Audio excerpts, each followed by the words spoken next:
In the sprawling estates of the Hudson Valley during America's Gilded Age, where old money flowed like champagne and social hierarchies stood as rigid as marble columns, a desperate young heir would soon discover that the most dangerous gamble wasn't with his fortune, but with his heart. When scandal threatened to destroy everything his family had built over generations, he would turn to the most unlikely savior, a woman society deemed beneath his notice. But what began as a calculated deception would unravel into something far more perilous than either could have imagined. The morning mist clung to the manicured lawns of Ashford Manor like a silk shroud, its tendrils weaving between the ancient oak trees that had witnessed 3 generations of American aristocracy. Inside the grand estate, 24-year-old Duke Ashford III paced the marble floors of his father's study, his polished Oxford shoes echoing against the cold stone like a countdown to his doom. "The board meeting is in 3 days, Duke," his father's voice cut through the silence like a blade. Harrison Ashford, too, sat behind his mahogany desk, his silver hair gleaming in the lamplight, his steel-gray eyes reflecting decades of ruthless business acumen. 3 days to prove you're worthy of inheriting the Ashford steel empire, or watch it crumble into the hands of your cousin Reginald. Duke's jaw tightened as he stared out the tall windows at the Hudson River below. The family's steel mills dotted the distant shoreline like sleeping giants, their smokestacks reaching toward the gray October sky of 1895. Everything his great-grandfather had built from nothing, everything that bore the Ashford name hung in the balance because of one catastrophic mistake. "The scandal with Victoria Pemberton has made you a laughingstock among New York's finest families," his father continued, his voice growing colder with each word. "No respectable woman will consider marriage to you now, and without a wife to demonstrate your stability and moral character, the board will never approve your succession." The memory of that humiliating night 3 months ago still burned in Duke's chest. Victoria Pemberton, the golden-haired daughter of railroad magnate Charles Pemberton, had been his intended bride since childhood. Their engagement had been announced at the grandest ball of the social season, with 500 of New York's elite in attendance. But when Duke had discovered Victoria in a passionate embrace with his own business partner, Marcus Whitmore, in the conservatory, the confrontation that followed had become the scandal of the century. "I trusted Marcus with everything," Duke whispered, his breath fogging the window glass. "He was my closest friend, my business partner, and Victoria ... I thought she loved me." "Love," his father scoffed, rising from his chair with the authority of a man who had never known defeat. "Love is a luxury we cannot afford, son. Marriage is a business arrangement, a strategic alliance. Your romantic notions have nearly destroyed everything we've worked for." Duke turned from the window, his dark brown eyes meeting his father's steely gaze. At 6 feet tall, with broad shoulders and the refined features of old American aristocracy, Duke had always been considered one of New York's most eligible bachelors. His thick, dark hair was perfectly styled, his strong jawline clean-shaven in the fashion of the day, and his tailored morning coat emphasized his athletic build. But beneath his polished exterior lay a man whose faith in love and loyalty had been shattered like crystal against stone. "What would you have me do, father?" Duke asked, his voice heavy with resignation. "Every eligible woman in our social circle has heard the gossip. They whisper that I'm either a fool who couldn't keep his fiancée's affections, or a brute who drove her into another man's arms." Harrison Ashford walked to the massive portrait of Duke's great-grandfather that dominated one wall of the study. The painting depicted a stern man in worker's clothes, his hands blackened with coal dust, his eyes blazing with determination. "Your great-grandfather, Duke Ashford I, built this empire from nothing. He started as a common laborer in the Pennsylvania coal mines and died as one of the richest men in America. He understood that sometimes, to achieve greatness, one must be willing to take extraordinary risks." "What are you suggesting?" His father turned back to him, a calculating gleam in his eyes. "Find a wife, Duke. Any wife. Someone respectable enough to satisfy the board's concerns about your character, but grateful enough for the elevation and status that she'll never question your authority or cause scandal." Duke felt a chill run down his spine. "You're talking about a marriage of pure convenience. A business transaction, exactly. And I believe I know just the type of woman who would serve our purposes perfectly." Harrison moved to his desk and pulled out a leather-bound folder. "Someone from a good family fallen on hard times. Someone beautiful enough to be presentable in society, but humble enough to be grateful for the opportunity. Someone who understands that this arrangement benefits both parties without the messy complications of romantic attachment." The weight of his father's words settled on Duke's shoulders like a lead cloak. He thought of the carefree days of his youth, when he had dreamed of finding a love like the poets wrote about, a partnership of minds and hearts that would last a lifetime. Those dreams now seemed as distant as childhood fairy tales. "And if I refuse?" Duke asked, though he already knew the answer. "Then Reginald inherits everything." and you'll spend the rest of your life watching him destroy what 3 generations of Ashfords built with their blood and sweat. Harrison's voice softened slightly, the only sign of the affection he held for his son. I know this isn't the life you imagined, Duke, but sometimes we must sacrifice our personal desires for the greater good of our family legacy. Duke walked to the window again, watching as a group of workers made their way toward the mills in the distance. Their simple clothes and purposeful stride reminded him of his great-grandfather's humble beginnings. Perhaps his father was right. Perhaps love was indeed a luxury he couldn't afford. How long do I have to find this suitable wife? He asked, finally. The board meeting is Monday. Today is Friday. You have the weekend to make your choice and present her to society at the Vanderbilt ball on Sunday evening. Harrison closed the folder with a decisive snap. After that, there will be no more chances. As Duke left his father's study, his mind raced with the impossible task before him. Where could he possibly find a woman willing to enter into such an arrangement on such short notice? Someone respectable but desperate, beautiful but humble, intelligent enough to navigate high society but grateful enough never to challenge his authority. The grandfather clock in the hallway chimed 11 times, each note echoing through the vast mansion like a death knell.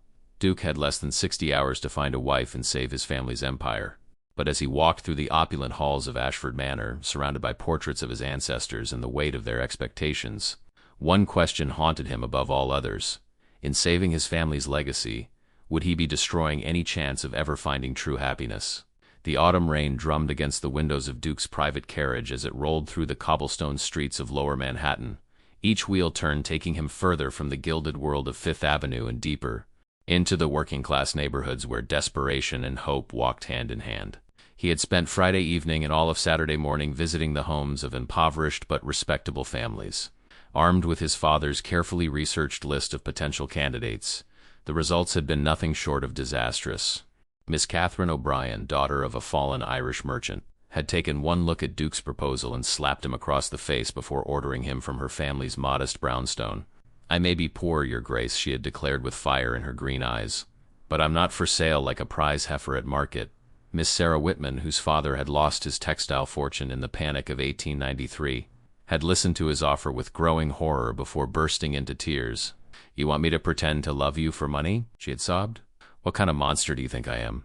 And Miss Elizabeth Porter, the once wealthy banker's daughter now working as a seamstress to support her ailing mother, had simply stared at him in stunned silence before quietly asking him to leave, her dignity intact even in her threadbare dress. Now, as Sunday afternoon shadows lengthened across the city, Duke found himself in the most unlikely of places, the immigrant tenements of the Lower East Side. His coachman, Thomas, had reluctantly agreed to venture into these rough neighborhoods, though his nervous glances at the narrow alleys and crowded fire escapes betrayed his discomfort. Perhaps we should return to the manor, Your Grace, Thomas called down from his perch. The Vanderbilt ball begins in just 4 hours, and you'll need time to prepare. Duke ignored him, his attention caught by a small sign hanging above a modest storefront. Rossetti's Tailoring, Finest Alterations. Through the rain-streaked window, he could see a young woman bent over a sewing machine, her dark hair catching the lamplight as she worked with practiced precision. Something about her focused concentration, the graceful curve of her neck, and the determined set of her shoulders made him pause. Wait here, he commanded, stepping down from the carriage into the rain. The bell above the door chimed softly as Duke entered the small shop. The scent of wool and cotton filled the air, along with the rhythmic sound of the sewing machine. Bolts of fabric lined the walls in neat rows, and half-finished garments hung from wooden forms like silent sentinels. The young woman at the machine looked up at his entrance, and Duke felt his breath catch in his throat. She was perhaps 22 years old, with olive skin that spoke of Mediterranean heritage and dark brown eyes that held both intelligence and wariness. Her black hair was pulled back in a simple but elegant style, and despite her plain brown dress and work-worn hands, she possessed a natural beauty that needed no enhancement from jewels or silk. When she stood to greet him, her movements held a grace that would have been envied in the finest ballrooms of New York. "Good afternoon, sir," she said, her voice carrying a slight Italian accent that made each word sound like music. "I am Isabella Rossetti. How may I help you?" Duke found himself momentarily speechless, struck not just by her beauty but by the quiet dignity she radiated despite her humble surroundings. I was hoping you might be able to help me with a rather unusual request, Miss Rossetti." Isabella's dark eyes studied him carefully, taking in his expensive overcoat, his perfectly tailored suit, and the unmistakable bearing of wealth and privilege. "You are not from this neighborhood, signore. What brings a gentleman like you to our little shop?" "My name is Duke Ashford," he began, then paused as he saw recognition flicker in her eyes. Even here in this working-class enclave, his family's name carried weight. I find myself in need of assistance, of a rather delicate nature. Isabella gestured to a small chair beside her workbench. Please sit. You look troubled. Her natural compassion seemed to override her caution, and Duke felt something loosen in his chest at her gentle tone. As he sat down, Duke noticed the careful mending in Isabella's dress, the way she had skillfully disguised worn patches with decorative embroidery. Her hands, though calloused from work, were clean and graceful, and a small silver cross hung at her throat, the only jewelry she wore. Miss Rossetti, Duke began, his voice heavy with the weight of his desperation. I need a wife, tonight. Isabella's eyebrows rose in surprise, but she didn't laugh or recoil as the other women had. Instead, she studied his face with those intelligent dark eyes as if trying to read the story written in his features. That is indeed unusual, Senior Ashford. May I ask why such urgency? Duke found himself telling her everything. The scandal with Victoria, the board meeting, his father's ultimatum, and the impossible deadline he faced. As he spoke, Isabella listened without judgment, occasionally nodding or asking a clarifying question. Her calm presence was like a balm to his frayed nerves. So you see, he concluded, I need someone willing to enter into a marriage of convenience. Someone who would benefit from the arrangement but understand its temporary nature. After a suitable period, we could quietly divorce, and you would be compensated generously for your time. Isabella was quiet for a long moment, her fingers absently smoothing a piece of silk on her workbench. And what makes you think I would be interested in such an arrangement, Senior Ashford? Duke gestured around the small shop. Your circumstances suggest that financial security might be welcome, and I assure you, the compensation would be substantial enough to ensure your comfort for life. A flash of something anger? Hurt? Crossed Isabella's features before she composed herself. You assume much about my circumstances, Signore. Psst. I work with my hands, and yes, I am not wealthy, but I am not desperate enough to sell my soul for money. Duke felt his last hope slipping away like sand through his fingers. Miss Rossetti, please. I'm not asking you to sell your soul. I'm offering you an opportunity to escape poverty, to live in comfort and security. All I ask in return is that you play a role for a few months. Isabella stood and walked to the window, watching the rain cascade down the glass. You speak of playing a role, but marriage is sacred, Senior Ashford. In my family, in my faith, it is not something to be entered into lightly or falsely. I understand your reservations, Duke said, rising to join her at the window. But consider this. Your sacrifice could save hundreds of jobs at my family's mills. If I don't inherit the company, my cousin Reginald will close half the factories and put countless families on the street. Sometimes we must make difficult choices for the greater good.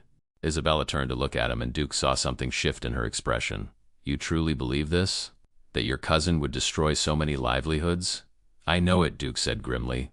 Reginald cares only for profit margins and stock prices. He's already drawn up plans to move production to cheaper facilities in the South. The workers here mean nothing to him.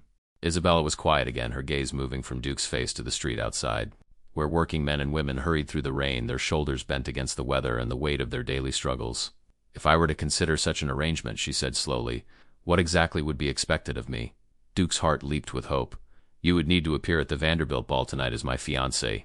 We would announce our engagement, and you would need to convince society that our romance is genuine. After the board meeting tomorrow, we would marry quickly and quietly. You would live at Ashford Manor as my wife for perhaps 6 months, attending social functions and playing the role of the devoted spouse. And after 6 months, we would arrange a discreet divorce. You would receive a settlement of $50,000, enough to live comfortably for the rest of your life. And I would ensure you have excellent references should you choose to remarry or pursue other opportunities. Isabella's eyes widened at the sum more money than she could earn in 20 lifetimes of sewing. But Duke saw something else in her expression. Calculation, intelligence, and perhaps a hint of something deeper. There is one problem with your plan, Senior Ashford, she said finally. I am not a lady. I am the daughter of Italian immigrants, a working woman with calloused hands and no knowledge of high society. Your friends will see through this deception in minutes. Duke felt a smile tug at the corners of his mouth, the first genuine smile he'd felt in months. Miss Rossetti, you underestimate yourself. You have natural grace, intelligence, and beauty that no amount of breeding can create. As for the rest, we have 4 hours to transform you into a duchess. Isabella stared at him for a long moment, and Duke held his breath, knowing that his entire future hung on her next words. Outside, the rain continued to fall, washing the streets clean and carrying away the debris of the day. $50,000, she said quietly. And you swear that this marriage would be in name only? That you would not expect certain privileges. You have my word as a gentleman, Duke said solemnly. This would be a business arrangement, nothing more. Isabella closed her eyes, and Duke could almost see the war being fought behind her dark lashes. Duty against desire, practicality against principle, survival against sentiment.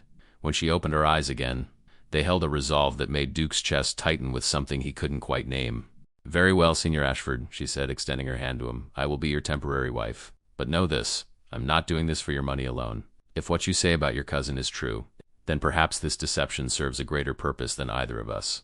As Duke took her hand in his, feeling the calluses that spoke of honest work and the strength that spoke of an indomitable spirit, he realized that he had found far more than just a convenient bride. He had found a woman who might just save not only his inheritance, but his faith in the possibility that honor and compassion could still exist in his gilded world. But as the clock on the wall chimed 4 o'clock, marking the beginning of the most dangerous gamble of his life, Duke couldn't shake the feeling that he was about to discover just how high the stakes of this deception truly were. The next 3 hours passed in a whirlwind of silk, pearls, and barely contained panic. Duke's carriage raced through the darkening streets of Manhattan as Isabella sat rigidly beside him, her work-worn hands clutching a small leather satchel containing her few precious belongings. The transformation from seamstress to duchess would require nothing short of a miracle, and they both knew it. Madame Dubois owes my family several favors, Duke explained as they pulled up to an elegant townhouse on East 57th Street. She's the finest dressmaker in New York, and more importantly, she's discreet. If anyone can prepare you for tonight, it's her. Madame Dubois herself answered the door, a petite Frenchwoman with silver hair and sharp blue eyes that missed nothing. She took one look at Isabella and clapped her hands together in delight. Mon Dieu, such natural beauty, such perfect proportions, she exclaimed in heavily accented English. Duke, you've brought me a diamond in the rough, non. Come, we have much work to do. What followed was a transformation that bordered on the magical. Madame Dubois and her team of seamstresses descended upon Isabella like fairy godmothers, their skilled hands working with practiced efficiency. A gown of midnight blue silk was altered to fit Isabella's figure perfectly, its elegant lines emphasizing her natural grace while the rich color brought out the warmth in her dark eyes. While the dress was being fitted, Duke found himself pacing the salon, stealing glances at Isabella as she stood patiently on the fitting platform. Even in her simple undergarments and with her hair still in its working-class style, she possessed a dignity that many society ladies spent fortunes trying to achieve. Your story, Duke said suddenly, causing Isabella to look up from where Madame Dubois was pinning the hem. We need to establish your background. Society will ask questions. Isabella nodded thoughtfully. My father, Antonio Rossetti, came from Florence. He was from a noble family that lost their fortune in the Italian unification wars. My mother, Maria, was the daughter of a silk merchant. They came to America seeking a new life. Duke felt a spark of admiration at her quick thinking. Perfect. That explains your natural grace and your knowledge of fine fabrics. You've been living quietly, helping your family's business, which is why society hasn't encountered you before. And how did we meet? Isabella asked, wincing slightly as a pin pricked her skin. At a charity event for Italian immigrants, Duke improvised. You were there representing your community, and I was immediately struck by your intelligence and compassion. We've been conducting a discreet courtship for the past 2 months. Madame Dubois stepped back to admire her work. Magnifique. Now for the hair and jewels. The next hour was spent transforming Isabella's simple hairstyle into an elaborate creation worthy of a duchess. Her dark hair was swept up in an intricate arrangement of curls and braids, with small pearl pins catching the lamplight like stars. Diamond earrings, borrowed from Madame Dubois's private collections, sparkled at her ears, and a delicate sapphire necklace graced her throat. When Isabella finally stood before the full-length mirror, Duke felt his breath catch in his throat. The woman reflected back was undeniably the same person who had been bent over a sewing machine just hours before. Yet she had been transformed into someone who could grace any ballroom in the world. The midnight blue gown hugged her figure perfectly, the jewels complemented her dark beauty, and her natural poise had been enhanced rather than hidden. You look, Duke began, then found himself at a loss for words. Like a duchess? Isabella asked with a slight smile, though Duke could see the nervousness in her eyes. Like yourself, he said quietly. Only more so. Madame Dubois beamed with pride. Ah, but we are not finished yet. Final touch, the gloves and the fan. She produced long white gloves that reached past Isabella's elbows, effectively hiding her work-worn hands, and an elegant fan of ivory and lace. As they prepared to leave for the Vanderbilt ball, Duke pulled Isabella aside. Are you certain about this? Once we walk into that ballroom together, there will be no turning back. Society will scrutinize every word, every gesture, every breath you take. Isabella straightened her shoulders, and Duke saw a flash of the steel that had helped her survive in the tenements. I gave you my word, Senior Ashford. I do not break my promises, Duke, he corrected gently. If we're to be married, you should call me Duke. Duke, she repeated, testing the name on her tongue. And you must call me Isabella, not Miss Rossetti. The carriage ride to the Vanderbilt mansion was tense with anticipation. Duke coached Isabella on the names and relationships of the key society figures they would encounter, while she practiced the subtle art of fan language and the proper way to curtsy to various ranks of nobility. Remember, Duke said as they approached the imposing facade of the Vanderbilt Palace, you are not pretending to be someone else. You are simply allowing your natural nobility to shine through. The blood of Florentine aristocrats runs in your veins. Let that heritage guide you. The Vanderbilt mansion blazed with light, its windows glowing like jewels against the dark October night. Carriages lined the street, disgorging the cream of New York society in a parade of silk, diamonds, and barely concealed ambition. As Duke helped Isabella from their carriage, he felt her hand tremble slightly in his. Courage, he whispered. You are magnificent. The grand ballroom was a vision of Gilded Age excess. Crystal chandeliers cast rainbow prisms across the polished marble floor, while banks of hothouse flowers filled the air with their perfume.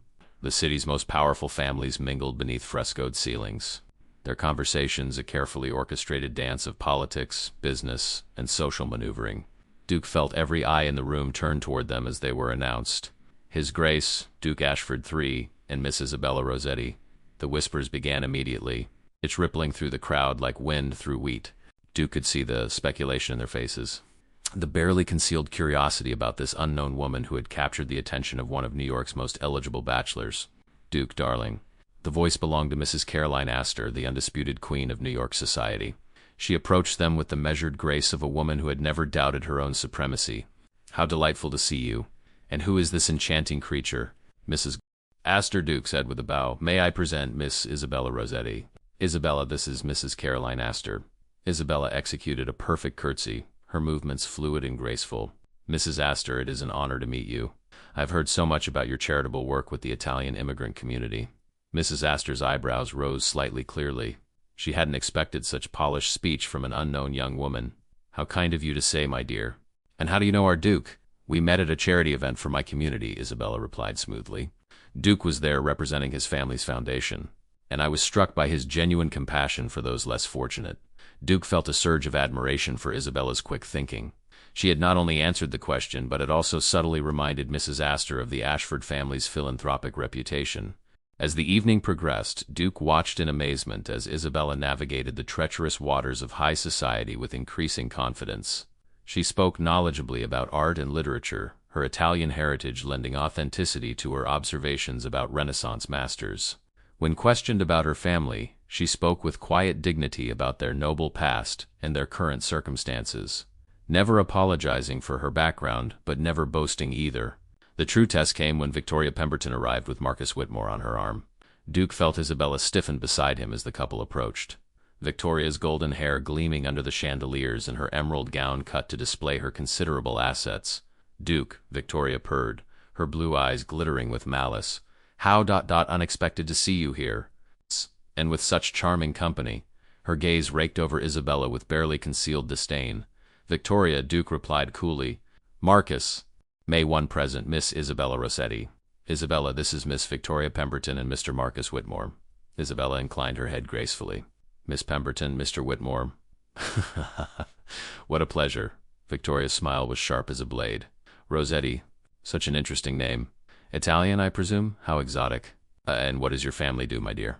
Duke tensed, knowing that Victoria was probing for weakness, but Isabella's response was flawless. My family has been in the silk trade for generations, Isabella replied with quiet pride.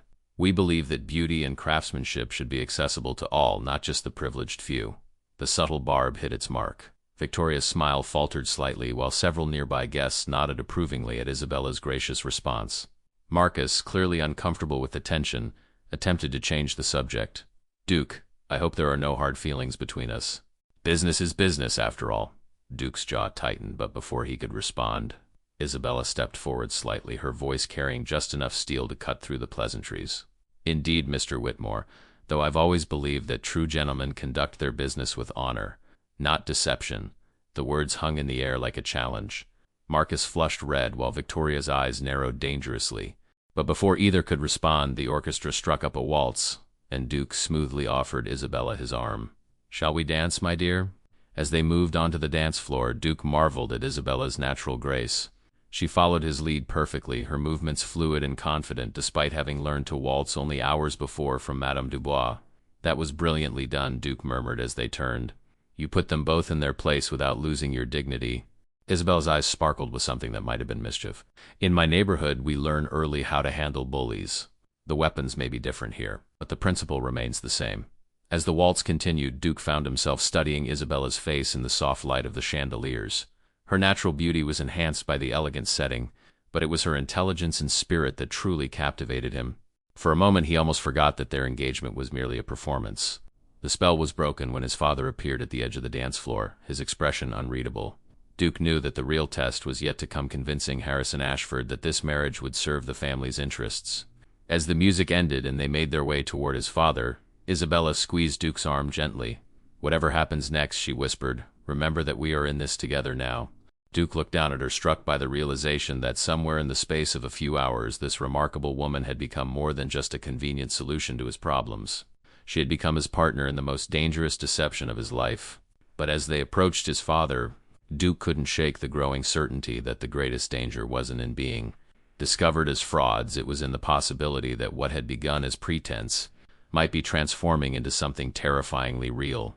Harrison Ashford stood like a granite monument at the edge of the ballroom, his steel-gray eyes fixed on his son and the mysterious woman who had appeared at Duke's side like an answer to desperate prayers.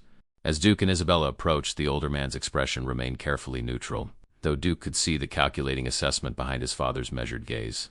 "Father," Duke said with practiced ease, "I'd like you to meet Miss Isabella Rossetti." "Isabella, this is my father, Harrison Ashford." Isabella curtsied with perfect grace, her dark eyes meeting Harrison's without flinching. "Mr. Ashford, it is an honor to meet you. Duke has spoken of you with such admiration and respect." Harrison's eyebrows rose slightly at her flawless diction and composed manner. "Miss Rossetti, I confess your name is unfamiliar to me. Which family are you from?" "The Florentine Rossettis, sir," Isabella replied smoothly. "My father, Antonio, brought our family to America after the Unification Wars cost us our ancestral holdings. We've lived quietly here, focusing on rebuilding our fortunes through honest work." Duke watched his father's expression shift almost imperceptibly.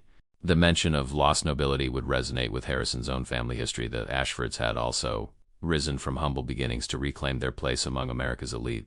"And how long have you known my son?" Harrison inquired, his tone carefully neutral. 2 months, sir," Isabella answered without hesitation. "We met at a charity event for Italian immigrants.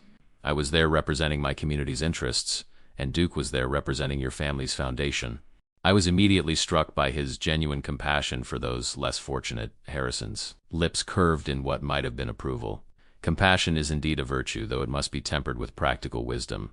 Tell me, Miss Rossetti, what are your thoughts on the current labor disputes affecting our industrial sector?" Duke tensed, recognizing his father's tactic. Harrison was testing Isabella's intelligence and her understanding of the complex issues facing their business empire. A wrong answer could destroy everything. Isabella considered the question thoughtfully before responding. "I believe that prosperity shared is prosperity multiplied, Mr. Ashford. Workers who feel valued and fairly compensated are more productive and loyal. However, I also understand that businesses must remain profitable to continue providing employment. The challenge lies in finding the balance that serves both interests." Harrison's eyes sharpened with interest. "An interesting perspective. And how would you propose achieving such a balance?"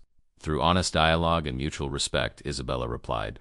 "In my experience, most conflicts arise from misunderstanding rather than genuine malice.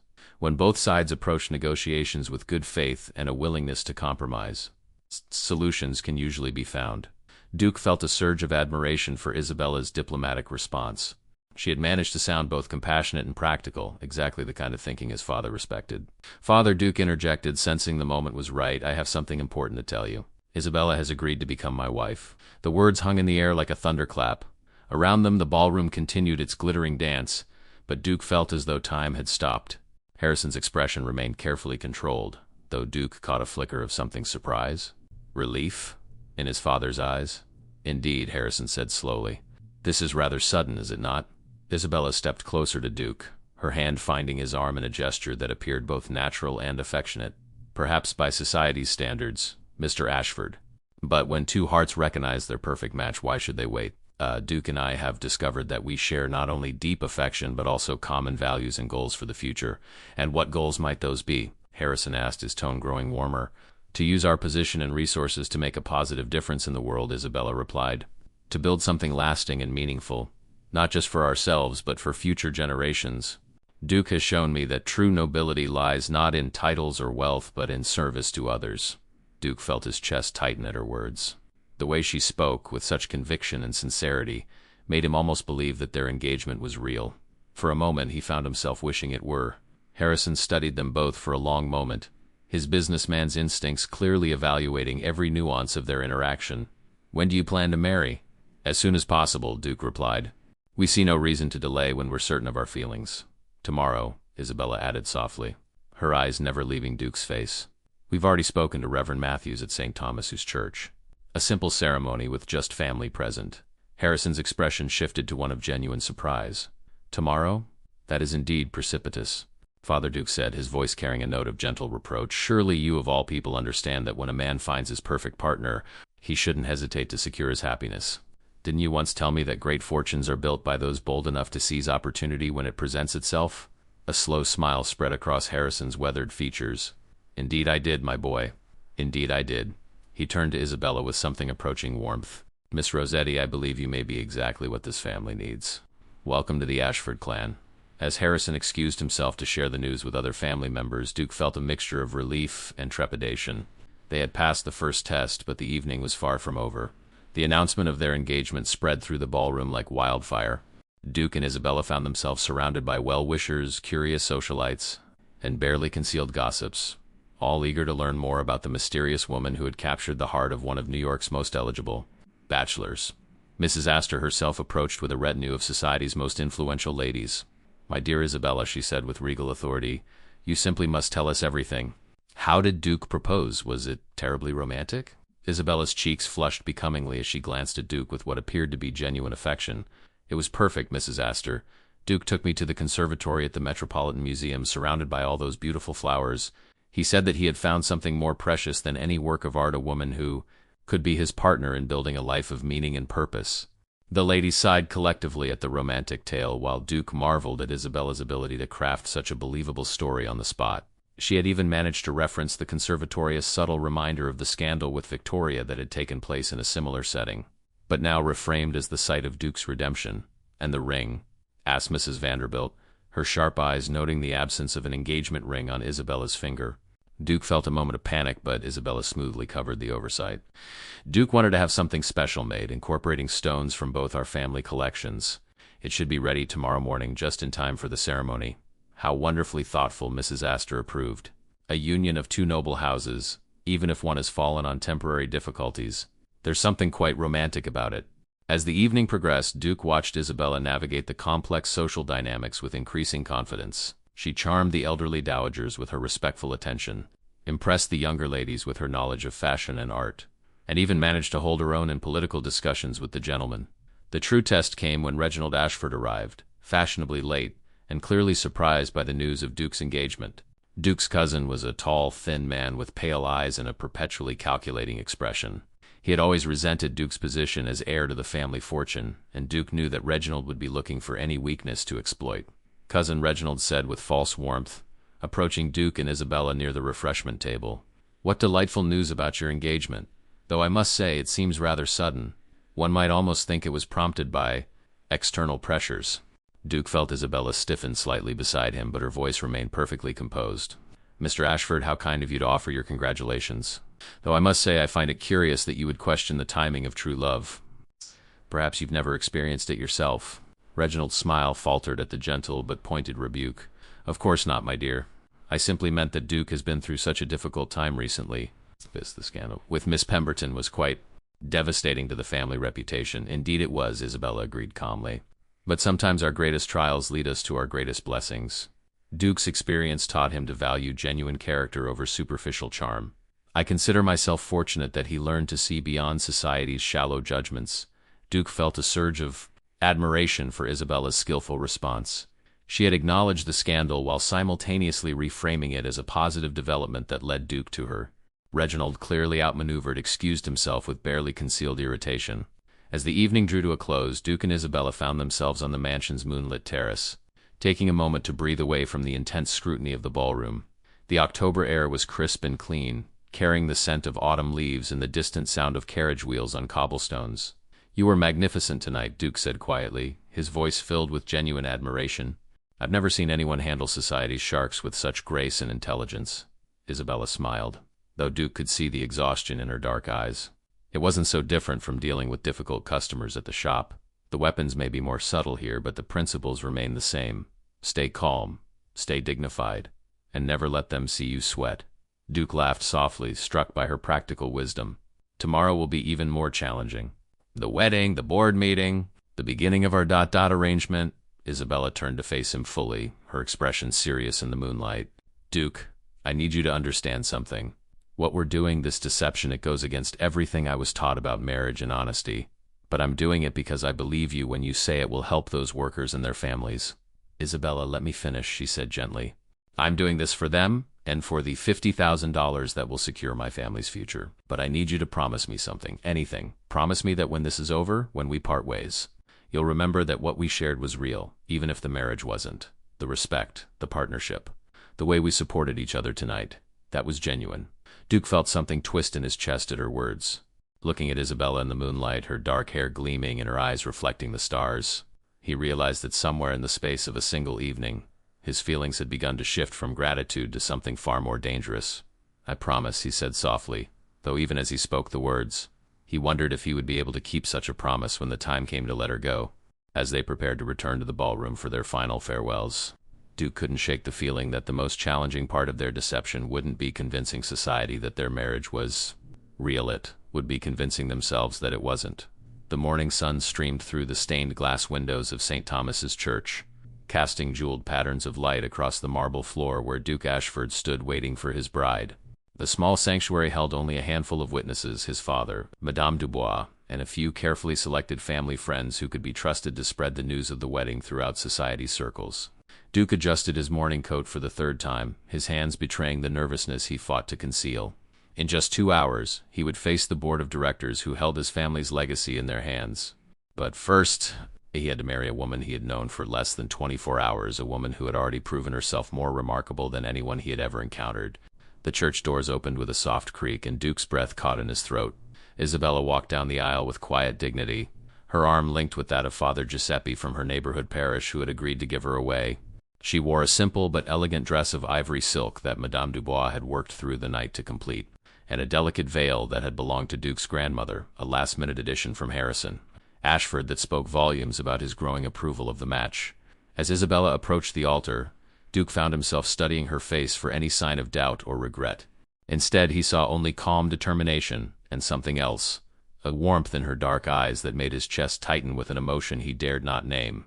Reverend Matthews, a kindly man who had baptized Duke as an infant, began the ceremony with the traditional words that had bound countless couples before them.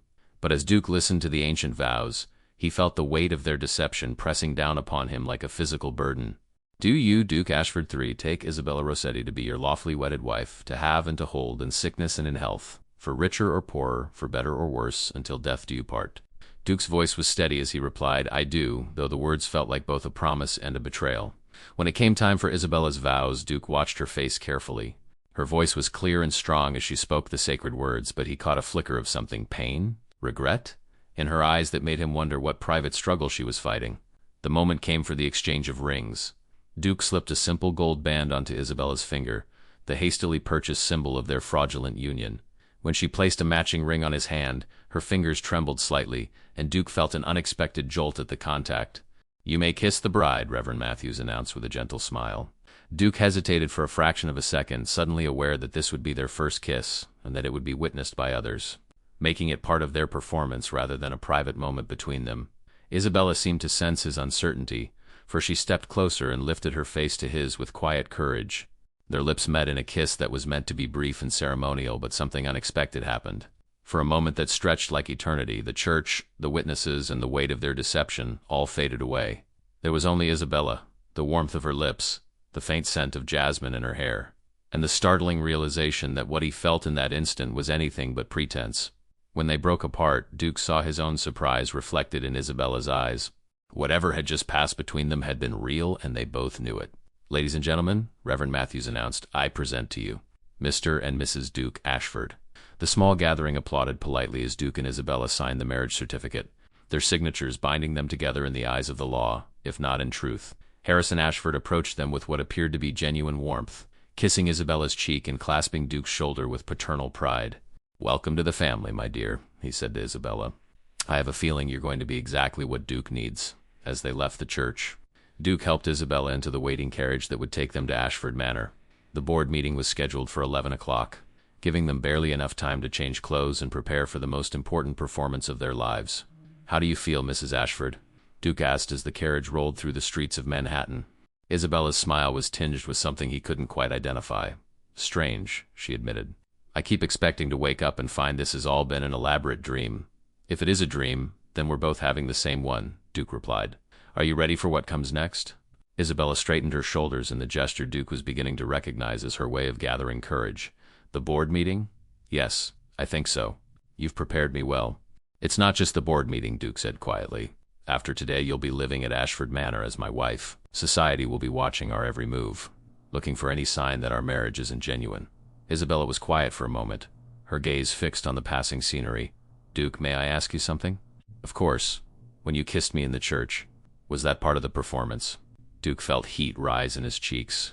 The question cut straight to the heart of his own confusion about what had happened in that moment. "I honestly am not sure," he admitted. "It was supposed to be, but it felt real," Isabella finished softly. "Yes, I felt it too." They rode the rest of the way in thoughtful silence, both grappling with the unexpected complication their genuine attraction had introduced to their carefully planned deception. Ashford Manor buzzed with activity as servants prepared for the board meeting. Duke changed into his most formal business attire while Isabella was helped into an elegant day dress of deep green silk that complemented her coloring perfectly.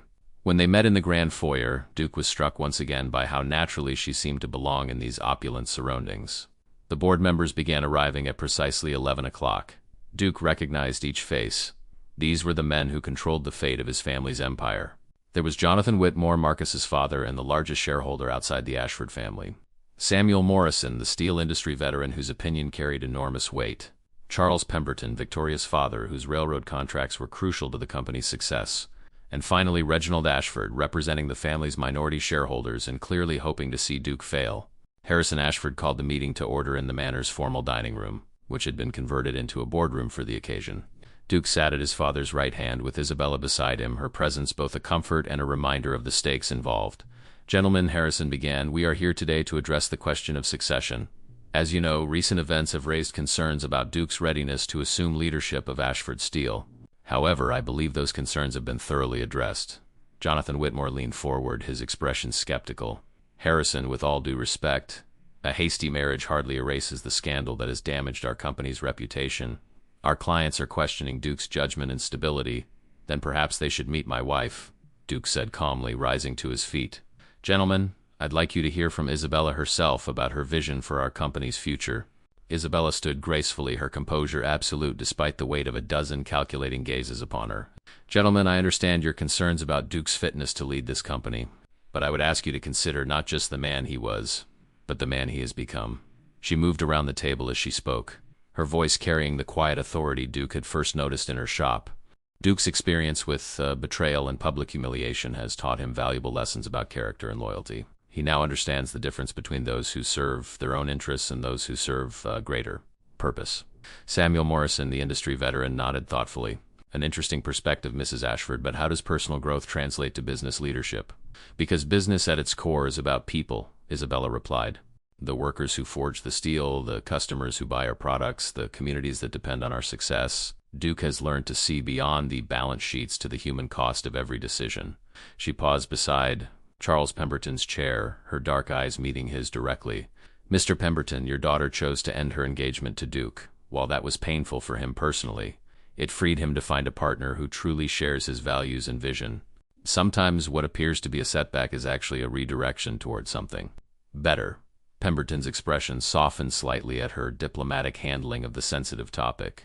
"You speak very eloquently, Mrs. Ashford, but eloquence doesn't necessarily translate to business acumen."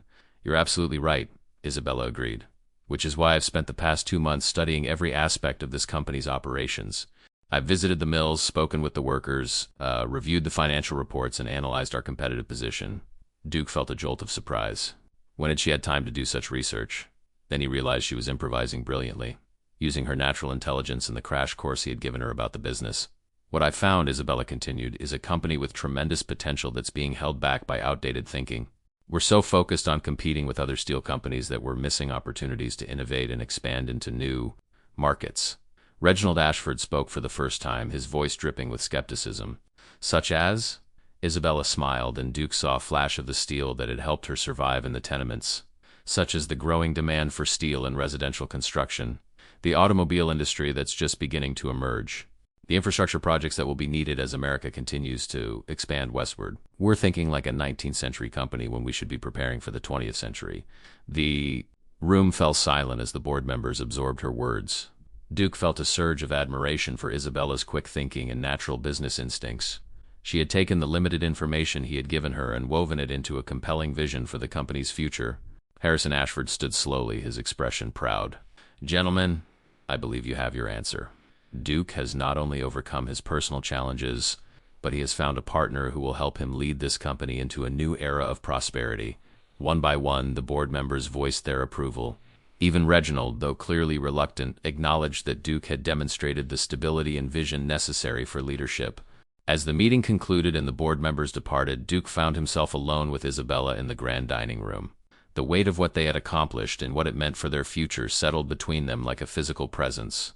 You were incredible, Duke said quietly. The way you handled their questions, the vision you presented, ... It was brilliant.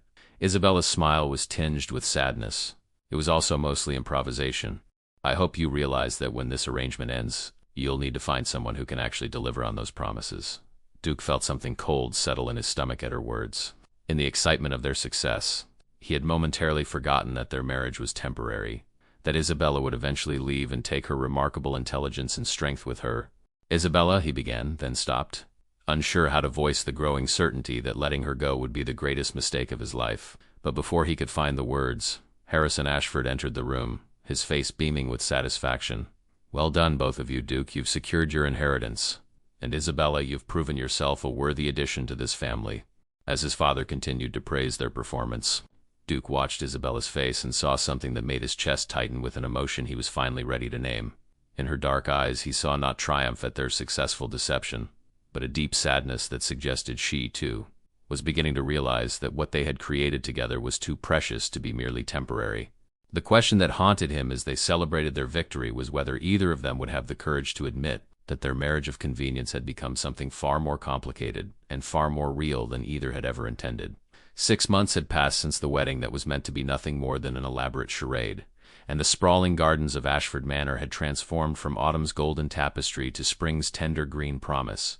Isabella stood at the window of what had become her private study, watching Duke direct the construction of a new workers' housing project on the estate grounds, one of many progressive initiatives they had implemented together since taking control of Ashford Steel. The company had flourished under their joint leadership in ways that exceeded even Isabella's ambitious projections from that first board meeting. They had modernized the mills, improved working conditions, and expanded into the emerging market she had identified. More importantly, they had created a partnership that had surprised everyone, including themselves, with its effectiveness and harmony. But as Isabella watched Duke's animated conversation with the construction foreman, she felt the familiar ache that had grown stronger with each passing day. Their marriage had been a performance so convincing that even they had begun to believe it was real. The problem was that for Isabella it had become real, devastatingly, completely, irrevocably real. She loved him.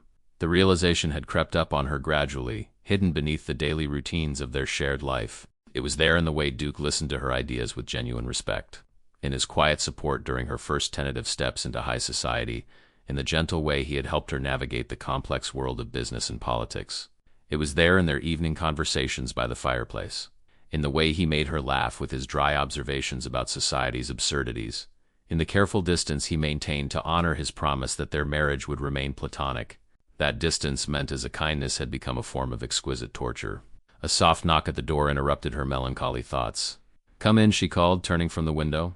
Duke entered, his dark hair slightly disheveled from the morning's work, his shirt sleeves rolled up in a way that made Isabella's heart skip despite her best efforts to remain composed. In his hands, he carried a leather portfolio that she recognized as containing the quarterly financial reports. "The numbers are in," he said, his voice carrying a note of excitement. "Profits are up 30% from last year, and worker satisfaction has reached an all-time high. The board is calling our partnership a miracle." Isabella managed to smile, though it felt fragile as spun glass. "Hardly a miracle. Just good business sense and treating people with dignity." Duke set the portfolio on her desk and studied her face with the perceptive gaze that had learned to read her moods over their months together. "You seem troubled. Is something wrong?" "Everything," Isabella thought. "Everything is wrong because I've fallen in love with my husband, and in 3 weeks our arrangement ends, and I disappear from his life forever. I've been thinking about our agreement," she said carefully. 6 months was the timeline we established, and that period is nearly over. Duke's expression shifted, something guarded replacing his earlier enthusiasm. "Yes, I've been thinking about that as well." They stood in silence for a moment, the weight of unspoken words filling the space between them. Isabella had rehearsed this conversation countless times, but now that the moment had arrived, she found herself struggling to maintain the composure that had served her so well in their public performances. "I've been making arrangements," she continued, her voice steady despite the turmoil in her heart. "I found a small house in Boston where I can start fresh, far enough from New York that our paths won't cross accidentally." "Boston," Duke repeated, the words sounding hollow. "Yes." I thought, clean break would be best for both of us. Less complicated." Duke moved to the window where she had been standing, his hands clasped behind his back as he gazed out at the gardens they had planned together. "And the $50,000, you'll have everything you need to live comfortably." Isabella felt something twist painfully in her chest. Even now he was thinking of her welfare, ensuring she would be provided for. It was exactly the kind of thoughtfulness that had made her fall in love with him in the first place. "Yes," she whispered. "I'll be fine." Duke turned back to her, and Isabella was startled to see something raw and vulnerable in his dark eyes. "Isabella, I need to ask you something, and I need you to answer honestly." She nodded, not trusting her voice. "These past 6 months, have they been entirely performance for you? The way we work together, the conversations we share, the moments when we forget that anyone else exists, has all of that been pretense?" Isabella's heart hammered against her ribs. This was the question she had dreaded, the one that could shatter the careful walls she had built around her feelings. "Duke ... double quotes, please," he said quietly. "I need to know." Isabella closed her eyes, gathering the courage that had carried her through every challenge of her life. When she opened them again, she met his gaze directly. "No," she said simply. "It hasn't been pretense. Not for a long time." Duke's breath escaped in a rush, as if he had been holding it for months. "Thank God," he whispered. "I thought I was going mad."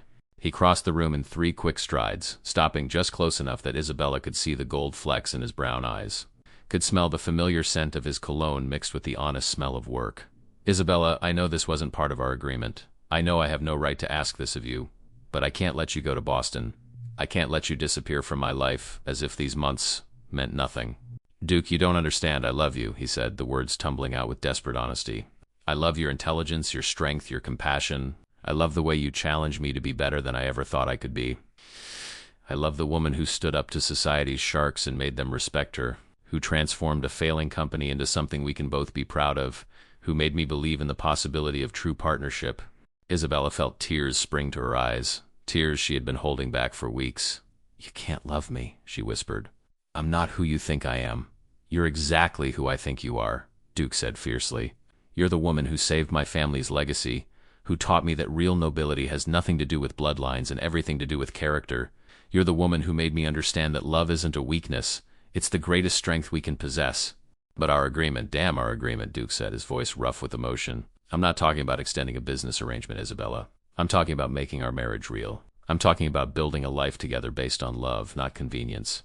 Isabella stared at him, hardly daring to believe what she was hearing. "You want to stay married, really married?" "I want to wake up beside you every morning for the rest of my life," Duke said, reaching up to cup her face in his hands. "I want to build something beautiful and lasting with you. I want to love you the way you deserve to be loved. Completely, honestly. Forever." The tears Isabella had been fighting finally spilled over, tracking down her cheeks as she leaned into his touch. "I love you too," she whispered. "I've loved you for months, but I was so afraid." "Afraid of what?" "Afraid that you could never truly love someone like me. Afraid that when the novelty wore off, you'd remember that I'm just a seamstress from the tenements who got lucky." Duke's thumbs brushed away her tears with infinite gentleness. "You're not just anything, Isabella. You're everything. You're my partner, my equal, my heart." And if you'll really have me, not as part of some arrangement, but as your husband in every sense of the word, I promise to spend the rest of my life proving that to you. Isabella's answer came not in words, but in the way she rose on her tiptoes to meet his lips with her own. This kiss was nothing like the ceremonial peck they had shared at their wedding. This was a kiss that spoke of months of suppressed longing, of love finally acknowledged, of two hearts that had found their perfect match in the most unlikely of circumstances. When they finally broke apart, both breathing hard, Duke rested his forehead against hers. "So what do you say, Mrs. Ashford? Will you stay married to me?"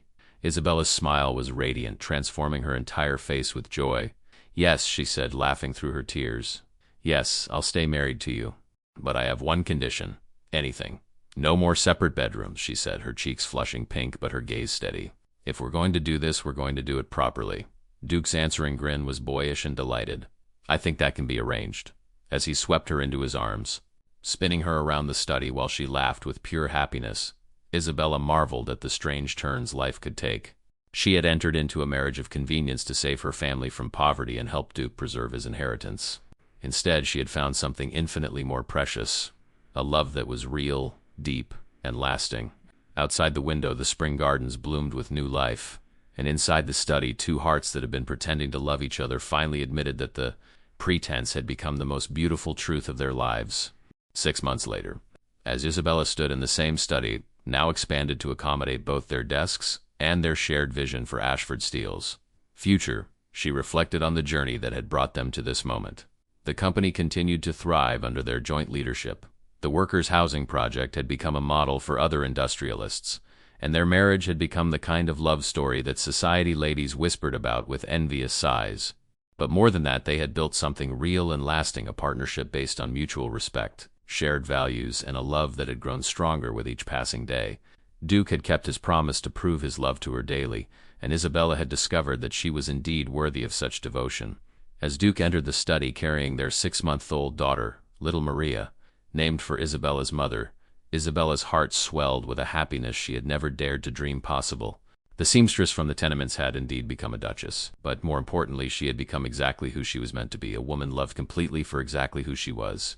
The marriage that had begun as the most elaborate deception of their lives had become the most honest and beautiful truth they had ever known. What an incredible journey we've witnessed together, from a desperate Duke's impossible deadline to a seamstress's courageous leap of faith. This story reminds us that sometimes the most unexpected partnerships can bloom into the most beautiful love stories. Did Isabella and Duke's transformation from strangers to soulmates capture your heart? Were you rooting for them to discover that their pretend marriage had become gloriously real? I'd love to hear which moment in their story resonated most with you. If you enjoyed this tale of love conquering all odds, please hit that subscribe button and ring the notification bell so you never miss another captivating story. Your support means the world to me and helps me continue bringing you these emotional journeys through history's most romantic eras. Drop a comment below and tell me, what did you think of Isabella's courage in accepting Duke's proposal? And which scene made your heart flutter the most? Their first dance, their wedding kiss, or that final confession of love? Don't forget to give this video a thumbs up if you believe that true love can bloom, even in the most unlikely circumstances. And share it with someone who loves a good historical romance with a happy ending. Until next time, remember that the greatest love stories often begin with the most impossible situations. Sometimes all it takes is courage, honesty, and the willingness to let your heart lead the way. See you in the next story.